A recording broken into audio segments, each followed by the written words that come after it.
at us all sparkly. I know. We needed to get a sparkle flower shirt What for you. sequence? Yeah. I'm going to start looking. Yeah. Are you? Yep. Hello, and welcome to The Whole Loaf, a holistic approach to building healthy lives and strong relationships. I am here with my wife, Suzanne, and with Deborah Murray, food stylist to the stars and author of 17 cookbooks. And tonight, we're going to start talking about tradition. You know, as we're entering this season of the year, you got Thanksgiving and Christmas and even Halloween, right? Yeah. So we're going to start talking about tradition. So we're going to start preparing some of our favorite traditional foods. And I mean, when you hear tradition, what do you think of? I think about family getting together Yeah. and making memories. Yeah. Don't you? Absolutely. I mean, what are some of your favorite traditions out there? I mean, anybody? It's like, I can remember like Christmas Eve, getting together with my family on Christmas Eve. And then all of us going to the late worship service on Christmas Eve, the 11 p.m. service. We always go to yours, the 6 o'clock, You the go to- family service. go to 6 o'clock family Where we be service, snookered after. Yeah. So, like, ay. Anyway, so we have all kinds of traditions out there. And I'm sure you've got some, whether you realize it or not, you have some traditions. One of my favorite traditions are, on Christmas morning, you know, one of my favorite homemade foods are the Pillsbury Grands, right? You simply crack that baby open and you put them out there, you know, with the homemade icing on it and everything else. And you just bake them for what, 375 for 12 minutes. And you've got some delicious Poppin' fresh cinnamon muffins right there. So we're gonna make one of my favorite traditions. This is one of the things we did. So like every Christmas morning, we would wake up like super early. Right. Because I'm a pastor, I have to be at church, right? Right. And so I would wake my kids up, and from the time my kids were little, we've got video of them. We have to wake them up every year. We have video of them. You know, Santa Claus came, get up. And we'd go out, we'd open presents at the crack of dawn. Right. All right, and then we'd always make these cinnamon rolls. I love all right, it. and then we'd all go to church on Christmas morning. So that was one of our traditions. That they all look forward to. That we all, and even last year, you know, my kids are grown, right? The one lived in Rochester, Minnesota, but yet we all came together for Christmas Eve. I love And that. we still did that. I still had my camera out, and I was videotaping them going, it's Christmas, Santa Claus came. Do you guys wear the matching pajamas? I needed it. Yeah, we do. I love it. That's a newer tradition. That's My so mom cute. lives up in the villages. Oh, I love And they always it. have Yeah. on the square, they have all the entertainment and stuff. Uh-huh. And the entire family, like 12 of us, would Right. all dress up as elves or Elves. something. Oh, And I we love we it. go dancing out on a square, but that's I'm not surprised I've seen yeah. the leader hoses. yeah, you've seen later those. Exactly. So there's all kinds of different traditions out there, and one of your traditions has always been food, right? It has. I mean, as a little girl, I remember we'd go to my grandmother's every Christmas Eve, and the smells that when you'd walk in the door, like, oh my gosh, the homemade bread, the roast beef, the hams, and then seeing all your family that you love so much. I can choke up just thinking about those times. Sitting at the little kids' table in the living room because the grown-ups had theirs, Yeah. or great conversation. But what I tried to repeat in my household was I wanted those smells. And now that life has changed for me, I wish I'd thought more about doing smells the easy way. Yeah, in the hard way. Oh, I would turn into the holiday hag. Yeah. I remember one year going, everyone, the potatoes are ready. And my husband goes, we're enjoying each other's company. I was like, oh, Yes. who knew? I'd walk into my grandma's house, I could smell the mothballs. It makes me choke up too. Every you year cheers. I would choke up too. But anyway, a tradition is a ritual, right? It's a family ritual, a regular ritual that you do at the same time, you know, roughly the same time of year, the same way, over and over again. And rituals, traditions, play an extremely important part in any relationship, in your family or in a relationship. It just plays an extremely important part of a relationship. You know, so those traditions, they provide a source of identity. Right. You know, I mean, if you really think about it, You're right. it tells a story about a family. You know, it tells a story of your family. And it can be like a macro kind of story, you know, the big picture kind of thing.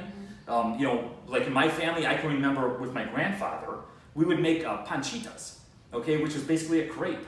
That's You know, and my grandpa, he was a chef, and he would just build this stack. I mean, there had to be 100, 200 crepes because they're real thin. Right. And we would roll jelly, and you'd roll all kinds of different stuff in them. And What a great but memory. it was just a great memory of spending time with my grandpa. You know, making panchitas, or like my mom right now, she makes chicken paprikash, and that comes from my grandfather, Right. who was Hungarian and was a chef and taught us some of those recipes. And so a lot of times those traditions, the macro view can tell like a story about you. It can tell, your family culture, where you came from. It can tell family history, and so it's extremely important. And then you have those micro ones too. There's micro What would that traditions. be? Renting the same lake house every year. Nice. I like that one. Yeah, you're talking about We used going to to go North to North Carolina. I was Yeah. in Boone for Yep. sure. Yep, and so in my family, right after Christmas, because being a pastor, once again, it's extremely busy all the way through Advent and Christmas. Oh, yeah. We take off every year and we go up to North Carolina, where I have a tendency to break my daughter's arm every year. We go snow skiing, and so we'll go to North Carolina and go snow skiing all the time. Fun. So it's just a So way to, pretty. it just becomes a tradition, right? And so talking about traditions, Okay. what are you making for us here? right. I'm going to stick my tradition in the oven here. So I'm excited that you shared the tradition of the cinnamon buns because I think that's just so awesome. I would have been the one that had the yeast going all night, Yeah. making a mess in the kitchen, making all that stress. I like the fact that that's a great smell, really delicious, but very easy. This is a tradition that seems daunting. You said that this was something you always wanted to learn to make. I have always wanted to learn how to make. I don't even know what kind of meat to buy Well, when it comes to prime rib. Prime rib is the ribeye, which is just off, you have the 7 bones on the cattle, and it's that piece right Okay. there that's very, very, very, very, very tender. Yeah. And if you take a look at it, there's an enormous amount of fat on the top. And inside, there are these lots of little white lines. The more white lines, the more expensive it is, the more marbling. Why prime rib is such a great thing to serve for the holidays. When we had them in the restaurants, Paul, we would cook up all the prime ribs for like 9, 10 o'clock in the morning. And then we would reheat them by just slowly dipping them in the au jus. Okay. The au jus is the juice that they make from cooking the bones. So what's beautiful about it is you can make this gorgeous roast at 9 o'clock in the morning. Your guests don't come until noon, 1 o'clock. And if your mom wants well done and yet you want medium rare, this roast will accommodate that because I can take, of course, the closest to the end is going to be more cooked, and you can reheat in the au jus, and it has a very savory, tender flavor, and it's something that people usually only order when they go out to eat. That's the only time I ever get it. That's why I've always I'm fascinated with making this. All right, so the one thing I do, and I didn't do this here today, is normally I buy bone in. The Sam's did not have the one with the bone in right now, so I ended up just getting the whole ribeye. But I like the bone in because then I cut the bones off and I roast the bones separately, and then I cook them with a little bit of beef stock to make the au jus with some vermouth and red wine. But when you cut the bone off, or the way I've done it, I've cut off the, and I'm gonna tie it tight. So why are you tying it tight? Because what I want it to do is to cook more even. Okay. So if we have a little flap over here on the side, when you're paying $9, $10, $12, $13, $14 a pound, you don't want one piece pot roast and the rest of it to be medium rare. Okay. The most important thing about the prime rib is you want to let it sit at room temperature for, I even let it do for an hour. And the reason for that is it'll help it cook more evenly.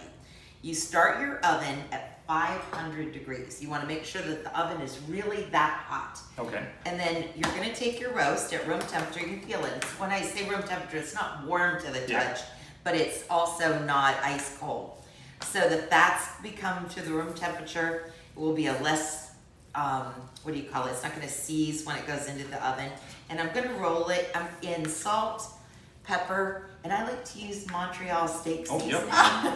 My favorite. It is It is wonderful. perfect. It's got garlic in it. It's got all kinds She of puts great Montreal flavors. steak seasoning on See, everything. we are It's like, soul sisters. enough is enough, So now we've got to say, okay, if you make that, don't put the Montreal on my piece. Put it on your piece and your piece alone. Enough's enough. And then these are freshly cracked peppercorns. And what I'm going to do with this, Paul, is I'm going to place it in my oven at 500 degrees for 15 minutes. Then I'm going to drop the temperature to 325, and I'm going to let it cook another 15 minutes per pound. But at the VFW or in the restaurants, we'll do like 20 minutes at 500, and those big ovens, they're like cast iron, they stay really hot. We turn it off and just let the roast just sit in there. Oh, really? And then we go temp them, and when we know that they're temped out, that's all there is to it. And again, I can cook it at 9 in the morning, and 9 o'clock at night, it still cuts like butter.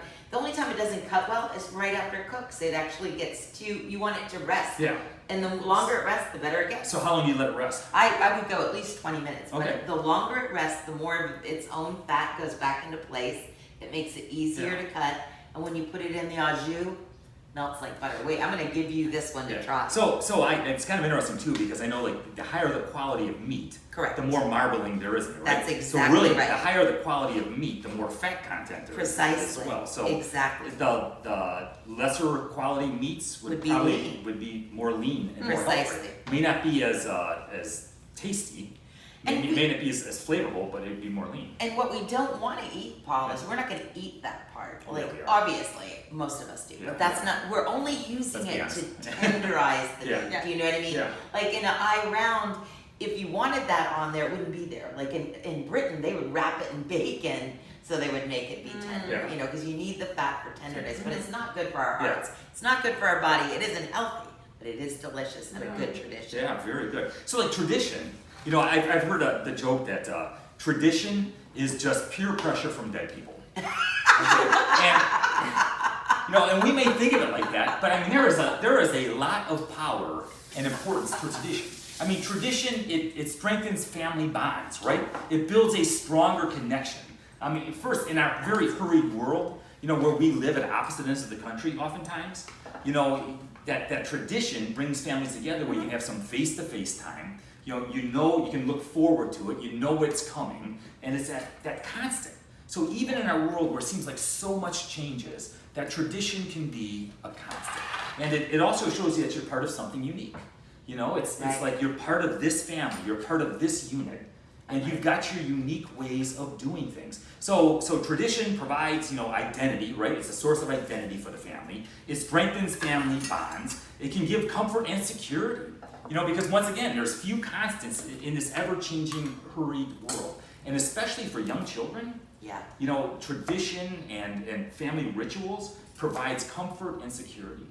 You know, and it also teaches values. I mean, think about this, because a lot of our traditions go around our family beliefs. They do. Right? You know, we were talking about Christmas Eve. Right. Right? I mean, it's one of those things that a tradition can impart and reinforce family values. You know, it could be like, you know, Christmas Eve. You know, you get together, you have a great meal together, and then you go to worship together. Right. Or maybe a family tradition is, you know, you say prayers at dinner, or you say prayers at bedtime. Or, you know, a family tradition is, you know, your bedtime routine. Right. You know, maybe you read to your kids, or, you know, whatever it is that you do, and you're imparting your values, right? It's important to be together. It's important to share with each other. Even a tradition could be family dinners. I like that. My dad still does one well, not since COVID, but my dad and my bonus mom, every single Sunday they have family dinners. Have for decades. I love that. You know, they just are really dedicated to it. We did that for years. You know, I've always lived away from my mom and my dad. Right. And for a period of 5 years, we actually lived in the same town. And every Sunday we would get together, the entire family. Nice. We'd get together and have that family Feels dinner. good, And doesn't it it? does. It It does. does. And I still remember that today. So now you're not doing a tradition thing here. You are doing a side dish for the. Yes. Okay, This very is good. not a tradition at all. This is something that I make a lot with the family. Basically, whatever's in your refrigerator, vegetables. A lot. We do. A lot, I make it a lot. Too often. So any vegetable in your refrigerator or any potatoes in your pantry, just cut it up, put it in here, put a little bit of olive oil and salt, garlic powder, and Montreal steak seasoning. We saw that coming. this is my favorite go-to. I love you. It is in, I would say, 95% of everything I make. Yeah, it is. It's fantastic. I So, love you. and It it's is funny really that good. Debbie loves this too, but I love it. And so you do have to cook the potatoes ahead of time, or if you have Brussels sprouts that do take a little longer, you do have to cook them earlier. But basically you just put it on a sheet pan and broil it, and it's absolutely gorgeous and tastes great. It does. It looks good, and it does. It does. It's good for you. Yeah. Absolutely. I love it. It's going to go great with the prime rib. Yeah. I think it's ready to serve you some. You know, I was gonna say, you know, tradition also, it passes on cultural and religious values or heritage. Yes. You know, like I was telling you, I used to watch my grandfather make those panchitas, or Right. my mom will make chicken paprikash, or Right. you know, because my grandfather was Hungarian, and so that tradition is passed on. That heritage is passed on a little bit. You know, and so it's once again, it's tradition is powerful. You know, tradition also connects generations. I don't know. Do you ever have that where it's like, you know, once again, I sit back and I think, you know, it connects kids with their grandparents, or even their great grandparents. Anyway. I always liked Easter Sunday. Remember when we were little kids and we get all dressed up in our coats? Oh, yeah. And I mean, Easter Sunday was just, you just couldn't wait to go to church. Absolutely. And that's so funny, church has become so much a part of my life. Obviously, I have such a great pastor. But that was a great tradition. Yeah. I used to, couldn't wait to go get all our dressed up in our little Easter clothes just so we could go to church. You know, and some of those, like even those daily, you know, micro kind of traditions. I can remember like going to my grandparents' house in Cleveland, Ohio, and we go get Kentucky Fried I like Chicken, that. or it was Arthur Treacher's Fish and Chips. Yeah. You remember that? Yeah, I love Okay, it. I mean, I think they're all gone. I don't think there's an Arthur Treacher's in the country anymore. I don't They know. were But so delicious. I know, but The malt that was a vinegar. tradition. Like, every time I saw one, I think of my grandparents. It was just one of those things that, so it creates memories, right? So tradition also creates lasting memories. Think of some of your history. Think of some of your favorite memories from the past. And I'd venture to say it's directly connected to a tradition. And so, you know, it's important that we create them.